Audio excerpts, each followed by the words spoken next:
இன்றைக்கி 4 வெங்காயம் 6 தக்காளி 3 மிளகாய் இதை வச்சு தான் நான் வந்து பரோட்டாக்கு ஒரு சைட் டிஷ் பண்ண போகிறேன். முதல்ல வெங்காயத்தை வந்து எலக்ட்ரிக் சாப்பரில் போட்டு கட் பண்ணிக்கிட்டேன். அப்புறம் தக்காளி கட் பண்ணிவிட்டு மிளகாய் கட் பண்ணிவிட்டு நம்ம குருமாக்கு போடக்கூடிய எல்லா ஸ்பைசஸும் எடுத்து வச்சுக்கிட்டேன். தேங்காய் எடுத்து வச்சுக்கிட்டேன், முந்திரி எடுத்து வச்சுக்கிட்டேன், மல்லியல் எடுத்து வச்சுக்கிட்டேன். அடுப்பில் பேன் வச்சு பேனில் வந்துட்டு நெய்யும் எண்ணெயும் சேர்த்து கலந்து விட்டு நம்ம எல்லா ஸ்பைசஸையும் ஆட் பண்ணி அது கொஞ்சம் கோல்டன் ப்ரௌன் ஆனதுக்கப்புறமா நம்ம வெங்காயத்தை ஆட் பண்ணுறோம்.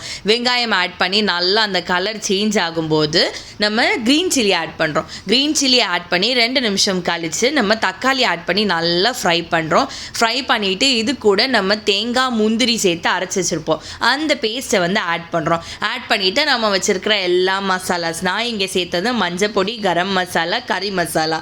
ஸோ இதை போட்டு மல்லி இலையும் போட்டு நல்லா மிக்ஸ் பண்ணி தேவையான அளவுக்கு வேணும்னா நமக்கு எக்ஸ்ட்ரா தண்ணி ஊற்றி 3 விசில் தான் விட்டு எடுத்தோன்னா கமன்னு சூப்பராக ஒரு குருமா ரெடி ஆயிரும். நீங்கள் இதை குருமானும் சொல்லிக்கலாம், உங்களுக்கு வேணால் நீங்கள் இதை சால்னானும் சொல்லிக்கலாம், எப்படி வேணுமோ சொல்லிக்கலாங்க. பட் டேஸ்ட் வந்து செம்மையாக இருக்கும். ஸோ கண்டிப்பாக நீங்களும் வீட்டில் ட்ரை பண்ணி பாருங்கள். பரோட்டா வீடியோக்கு ஸ்டே டியூன். பாய்.